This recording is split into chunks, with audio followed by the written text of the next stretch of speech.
Şimdi tabii Kürt halkında Sayın Abdullah Öcalan'ın dün yaptığı çağrı yeni bir dönemi başlatıyor. Yeni bir dönem kapanıyor aslında, bir dönem başlıyor. Tabii bu dönem birçok problemle birlikte başlıyor. Çünkü yol kazası olabilir, provokasyonlar gündeme gelebilir. İktidar kulağının üstüne yatabilir ama biz konuşmak istediğimiz konu şu sizinle. Alevi toplumu Türkiye'de tabii Kürdistan'da büyük bir toplum. Milyonlarca insandan oluşuyor. Kolektif haklarından bugüne kadar yoksun bırakmış bir toplum. Siz Alevi toplumu olarak bu çağrıdan nerede kendinizi buluyorsunuz? Öncelikle şunu söylemek isterim.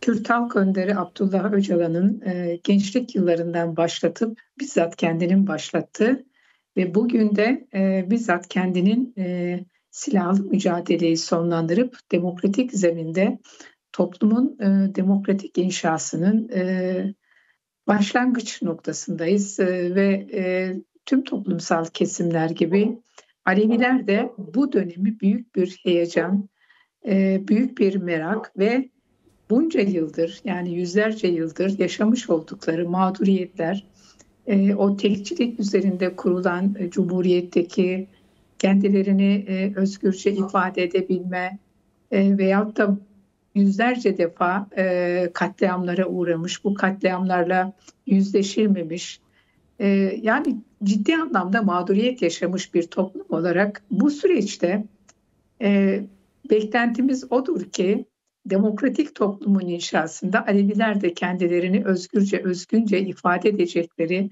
ve toplumla, bütün toplumsal kesimlerle ortak yaşamda birlikte olabilecekleri bir sürecin başlayacağı ve demokrasiye evrileceği bir dönemin başlangıcı olarak addediyoruz. Açıkçası bireysel olarak sorduğunuzda ben nefesi kesilerek böyle süreci takip eden, adım adım izleyen, acaba yarın ne olacak, hangi haberle karşılaşacağımız dediğimiz zaman ben bugünkü gelişmeyi silah bırakma, sembolik demeyin bu, çok net bir şekilde çok samimi bir silah bırakma, silahı bırakarak, silahlı mücadeleyi terk ederek demokratik zeminde mücadele ederek toplumun, tüm toplumsal kesimlerin ortak mücadelesiyle yeni bir dönemi başlatmak. Yani bu dönemde tüm toplumsal kesimlere ve en çok da bunca zaman çok ciddi mağduriyetler yaşamış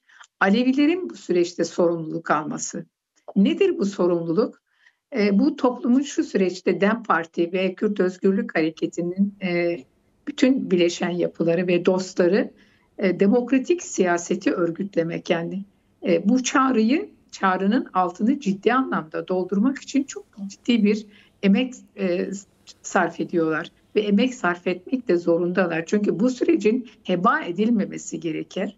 Boşluk bırakılmasının asla yani karşı taraf demeyeyim, yani bunun tabii ki art niyetli bunca zaman zehirlenmiş, yani tekçilikle, ırkçılıkla zehirlenmiş bir toplumun içerisinde yaşıyoruz.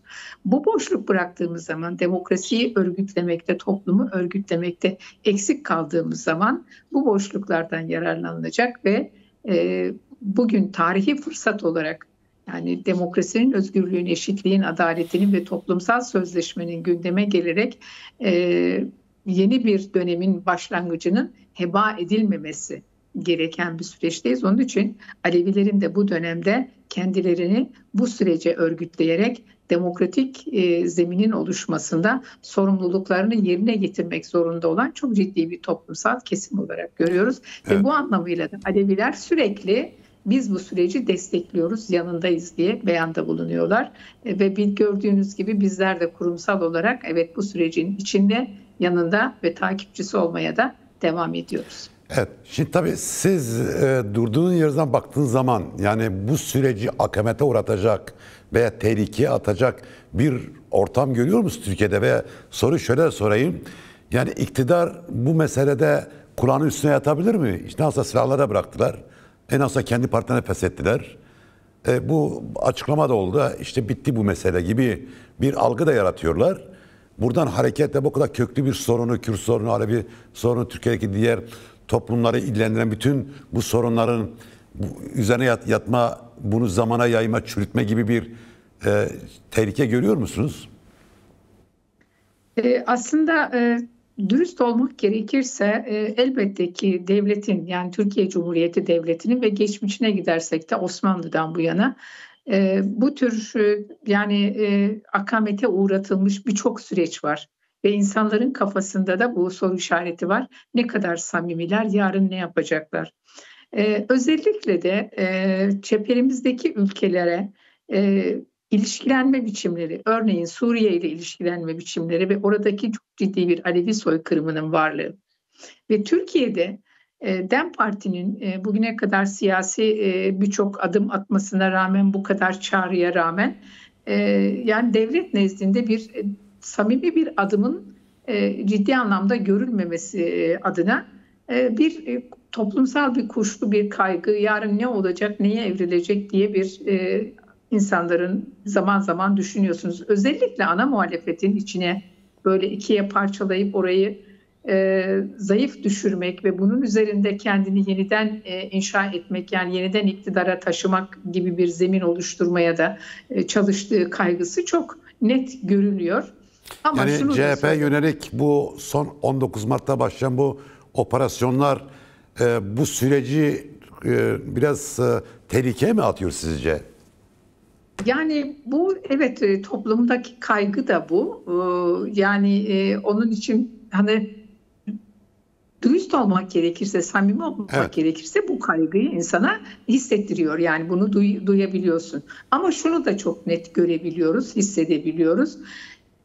Evet, Türkiye'deki yani 100 yıldır yaşanan bu tekçi, inkarcı rejimin artık bu şekilde götüremeyeceği, ne Kürt'ün eski kartkurt dedikleri dönem artık kalmıştır, ne de Alevi'nin kendini inkar eden, evet yoksam yoğum, siz nasıl istiyorsanız ben de kendimi uzakta, varlığımı inkar ederek yaşamak sürecindeyim, bunu kabullenebilirim noktasında olmadığını, farklı kesimlerinde aynı durumda olduğunu, bu kadar yoksulluğa, bu kadar hukuksuzluğa, adaletin hiç olmayışına, yani kadınların bu kadar mağduriyetine, eğitimdeki bu geriliğin, yani aslında dünya içerisindeki kendi konumuna, ülkenin konumuna baktığında gelinen noktada çok ciddi eksikliklerin yaşandığı, yani hem demokratik zeminde hem ekonomik zeminde çok ciddi kayıpların yaşandığı bir süreci yaşıyoruz ve bu böyle gitmeyecektir. Çok toplum mutsuz bir beklenti.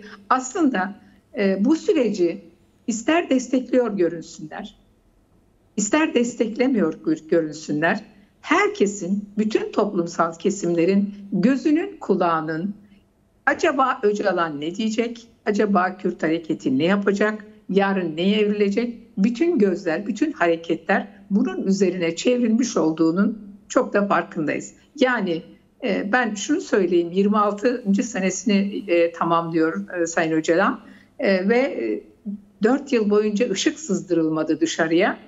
Bugün sesini duyduk ve toplumsal kesimlere neler vaat ettiğini, neler gerçekleştirebileceğini gördük, hissettik. Bu çok değerli, bu çok anlamlı, bu çok önemli bir süreç. Kendisini bu kadar güzel yaratmış, bu kadar bütün, yani Türkiye ile birlikte Orta Doğu'yu, hatta dünyayı etkileyebilecek bir perspektif, bir felsefe, bir düşünce, bir demokratik zeminin temellerini atan bir insanın emeğinin heba olmaması ve bu emeğin bununla birlikte, tabii kendisiyle birlikte 52 yıllık süreçte yaşanmış çok ciddi kayıplar vardır, acılar vardır. Bu acıların da acıyı yaşayan kesimlerin elbette ki bu süreci boşa gitmemesi için de gerekli emeği de, gerekli çabayı da tüm toplumsal kesimlerin, yani siyasi partilerin, sivil toplum kuruluşların, sendikaların, köylünün, kentlinin, herkesin bu süreçte beklentileri var. Bu beklentilere paralel olarak da toplumsal örgütlenmesini. Evet. Zaten bu çağrının kıymetli olan tarafı da bu. Devletten, beklentiden ziyade topluma diyor ki örgütlenin. Evet, Kürt yoktu, bugün var. Artık inkarı mümkün değil. Alevi yoktu, bugün var. Artık inkarı mümkün değil. O zaman geriye ne kalıyor? Devletin bu süreci heba etmesinde boşluk bırakmayın. Demokratik zemini örgütleyin ve demokrasi talebinde de güçlü olun. Asıl sorumluluğu, yükümlülüğü biz toplumsal kesimlere, bizim üzerimize, bizim omuzlarımıza yüklüyor. Bundan kaçınmamak, buna emek vermemiz gerekiyor. Yani bu süreci tamamına erdirmek, fikirsel olarak, düşünsel olarak takip eden birey olarak Sayın Öcalan'ın, ama geriye kalanı da elbette ki bu toplumsal kesimlerin sorumluluğu. O zaman yeni bir örgütlenme modeli mi karşımıza çıkıyor? Yani mevcut olanlar tabii hiçbir şey yapmadılar demiyorum. DEM Parti, sizin sivil toplum örgütünüz, birçok sivil toplum örgütü ve insan hakları kuruluşları var, siyasi partiler var. Acaba yeni bir modelle mi ortaya çıkmak gerekiyor şimdi bu yeni süreçte? Yani daha kapsayıcı, daha esnek ama daha demokrasi konusunda, özgürlük konusunda hani daha koparıcı bir yeni bir örgütlenme mi karşı karşıyayız acaba? Bu konuda sorduğunuz soru, evet, gerçekten insanın bu süreci, yeni süreci bilinen o keskin, birbirimizden ötekileştirici değil, gerçekten uzlaşmacı, ortak hedeflerde, bu deminden beri söylüyoruz toplumsal mağduriyetleri. Bu mağduriyetler üzerinde bir araya gelmenin, ortaklaşmanın ve en önemlisi de yerellerde küçük küçük, o hani komünal diyoruz, bu şekilde örgütlenip kendi sorunlarına sahip çıkan, kendi sorunlarını tespit eden, çözümü noktasında da bir üreten, hem fikir üreten hem ekonomik olarak da üretime katkısı olan yapılar, süreçler oluşması lazım. Evet, ana muhalefetin, evet DEM Parti'nin, Özgürlük Hareketi'nin, Alevilerin bu süreçte farklı bakması, birbirlerine daha farklı yaklaşması, yumuşak ama ilkeli. Evet, geçişken, birbirleriyle kenetlenme konusunda geçişkenlik, fakat ilkeler konusunda demokrasiden, eşitlikten ve özgürlükten taviz vermeden geleceği inşa etmek gerekiyor. Bence siyasi yapıların, bunu DEM içinde geçerli, bizler için de, tüm örgütsel yapılar için de, kendimize yeni dönemde bir ayna tutup önümüzdeki süreci nasıl karşılayacağımız konusunda hepimizin gözden geçirmesinin gerektiği bir de süreçtir. Şimdi tabii burada bir soru var. CHP Genel Başkanı Sayın Özgür Özel bu süreç başladığından beri sürecin arkasında. Yani bu açıklamalarına falan geçmiş CHP'ye göre daha iyi bir nokta duruyor. Ancak biliyoruz ki CHP'nin milliyetçi, ulusalcı, hatta Ergenekoncu bağışlar da var. Burada CHP'nin pozisyonu ne kadar kritiktir? Mesela bu meselenin iktidarın adım atması konusunda CHP istenilen rolü oynuyor mu? Çünkü CHP'nin tabanında hatırı sayılır bir Alevi kitlesi de var. İşte bu çok önemli. Ben bunu özellikle dillendiren ve bunun kıymetinin bugünlerde çok açığa çıktığını da söylemek lazım. Alevi kitlesinin CHP'yi, evet, gerçekten bugün Türkiye'nin birinci partisi olması sürecine taşıyan önemli bir kesimdir. Ama CHP'nin ulusalcı kesimi, eğer ki zaman zaman bunu hissediyoruz, görüyoruz, işte CHP'nin içinde ikilik yaratarak onun gücünü boşa çıkarmaya çalışan, özellikle bu inançsal boyutuyla burayı deforme eden, buradaki o işte DEM Parti ile uzlaşı noktasında olan Özgürlük Hareketi'nin bugün getirmiş olduğu sonuçları değerli bulan ve bunun da barış sürecine, diyeyim, demokrasi sürecine katkı sunacağını söyleyen bir döneme girmiş olan CHP'nin altını oymak, bizlerin, özellikle Alevilerin, ki biliyorsunuz bu Kılıçdaroğlu'nun yeniden partinin başına getirilmesi noktasında Alevi kurumları ve Alevi kamuoyu çok ciddi tepki gösterdi. Bugün evet, bu süreç değildir. CHP'nin gücünü bu süreçte kısıtlamayın. Bugün eğer CHP Kürt sorununun, Türkiye'deki demokrasi sorununun çözümünde tarafım, ben burada yer alacağım diyorsa, bu çok kıymetlidir. Bu süreci bu şekilde değerlendirmek lazım diye Alevi toplumunun, Alevi örgütlülüğünün bu anlamıyla çok değerli açıklamaları oldu.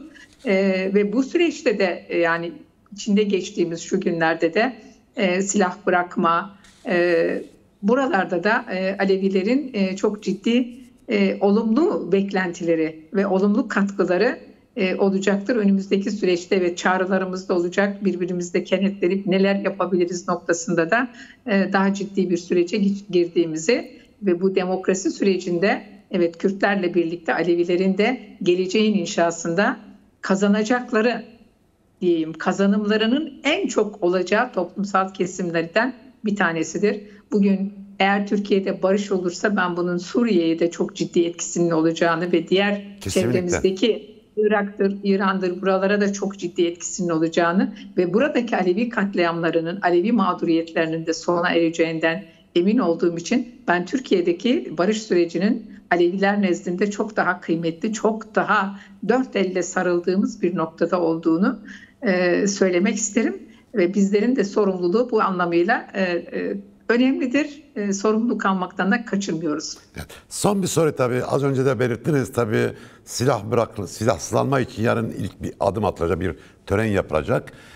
Bu tören bir grup gerilanın silahlarını yakması veyahut da toprağa gömmesi Türkiye'de kamuoyu nasıl bir etki yaratır sizce? Yani Alevilerde, Türklerde, Ermenilerde, Türkiye'nin bütün farklı etnik ve inanç gruplarında barışın toplumsallaşması açısından nasıl bir etki yaratır sizce? Aleviler biliyorsunuz inançsal olarak zaten yani öldürmekten böyle savaştan yana olan bir toplum değildir. Irkçı kesimler bunu belki farklı yorumlayacaklardır. İşte kendilerine bir paye çıkarmaya çalışacaklardır. Ama sizin bahsettiğiniz Aleviler ve ezilenler, ötekiler burada çok daha farklı bir anlam çıkaracaklar. Evet, silahlar sustu, silahlar sussun, demokratik zeminin önü açılsın ve bizler de siyaset alanıyla, demokratik siyasetle bir arada yaşamanın koşullarını yaratalım diyeceklerdir. Yorum bu olacaktır. Evet. Ve Türkiye toplumu bu sürecin kıymetini açıkçası söyleyeyim. Her ne kadar bu süreçten kar edenlerin, savaş ortamından kar edenlerin, bu teknik zihniyetin kendini inşa etmesi üzerinden orada kalmasını isteyenlerin heveslerinin kursaklarından kalacağını ve toplumsal kesimlerin bu süreci demokrasi ve özgürlük, eşitlik inşası konusunda değerlendireceklerinden hiç şüphem yok. Çünkü artık insanların arayışı, toplumsal kesimlerin arayışı da bu yönlüdür. Bu sürecin kıymetini hep beraber bilmek zorundayız ve bilinecektir. Herkesin de gözünün onu söyleyeyim. Sizler bak belki şu söyleniyordur. Kimin umurunda, kim ne yapıyor? Öyle değil. Hakikaten herkesin gözü kulağı en olmadık insanların, belki bugüne kadar hiç dikkatine almayan insanların bile bu süreci takip ettiğini, bu süreçle ilgili yorum yaptığını, beklentilerinin olduğunu da vurgulamak isterim. Bizler bunlarla karşılaşıyoruz. Herkesin gündemi silah bırakma, savaşı sonlandırma ve acaba süreç nereye evrilecek? Kaygılar yok değil, kaygılar var. Herkes bu soruyu soruyor. Acaba ne olacak? Bu devlete güvenilir mi? Biz de şunu söylüyoruz. Devlete değil, kendimize güvenelim, örgütlenelim, örgütleyelim, talep edelim, boşluk bırakmayalım. Devleti, bugüne kadar kaçınan devleti buna zorlayalım, bu zemine çekelim diye de sözümüzü kuruyoruz. Kurmaya da devam edeceğiz. Çok teşekkürler. Demokratik Alevi Dernekleri Eş Genel Başkanı Kadriye Doğan, programa katıldığınız görüşlerinizi bizimle paylaştınız. Çok sağ olun, var olun. Size ve arkadaşlarınıza başarılar diliyorum.